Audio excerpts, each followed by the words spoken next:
কৃষিখাত আমাদের অর্থনীতির একটি অন্যতম বড় খাত।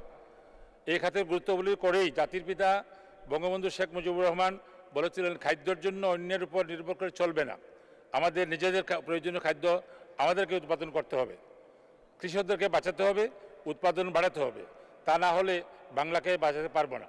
আমি স্মরণ করি 1972 সালে জাতিপিতা বঙ্গবন্ধু শেখ মুজিব আমার নির্বাচন এলাকা কমলগঞ্জ উপজেলায় তিনি গিয়েছিলেন, কৃষি একটি প্রকল্প উদ্বোধন করতে গেছিলেন এবং সেখানে তার কারণে এবার আমরা কৃষি বেশ প্রকল্প সেখানে আমরা নিয়েছি, যেহেতু জাতির পিতা সেখানে গিয়েছেন এবং মাননীয় প্রধানমন্ত্রীও আমার নির্বাচনী এলাকায় এই কমলগঞ্জ উপজেলায় 3 বার পর্যন্ত গিয়েছেন।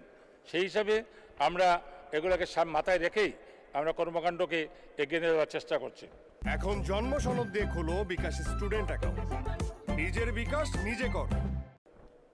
আমরা 2024 সালের আমাদের নির্বাচনী ইশতেহারে 11টি বিশেষ অগ্রাধিকার দেওয়া হয়েছে, যার প্রথমটি দ্রব্যমূল্য সকলের ক্রয় ক্ষমতার মধ্যে রাখার জন্য সর্বাত্মক প্রচেষ্টা চালিয়ে যাওয়া, এবং চতুর্থটি লাভজনক কৃষির লক্ষ্যে সমন্বিত কৃষি ব্যবস্থা, যান্ত্রিকীকরণ ও প্রক্রিয়াকরণে বিনিয়োগ বৃদ্ধি। এইবার যান্ত্রিকীকরণের কারণে আমরা প্রচুর হারভেস্টার মেশিন এবং অন্যান্য যন্ত্রপাতি দেওয়ার কারণে কৃষকরা বুড়োতে 1 ছটাক ধানও কিন্তু প্রকৃতির কারণে বা সাইক্লোন বা খরা বৃষ্টির কারণে নষ্ট হয় নাই।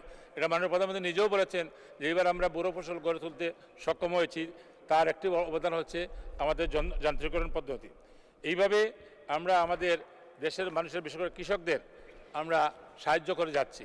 আমরা চেষ্টা করতেছি যে আমাদের প্রত্যেকটা কৃষক যাতে স্বয়ংসম্পূর্ণ হতে পারে এবং তারা যেন যে একবার সার পাইলাম তা আবার আমরা মেশিন পাইলাম না, আবার একবার মেশিন পাইলাম তো সার পাইলাম না, এখন অর্ধেক ভর্তুকি মূল্যে সার দেওয়া হচ্ছে প্রত্যেক কৃষককে।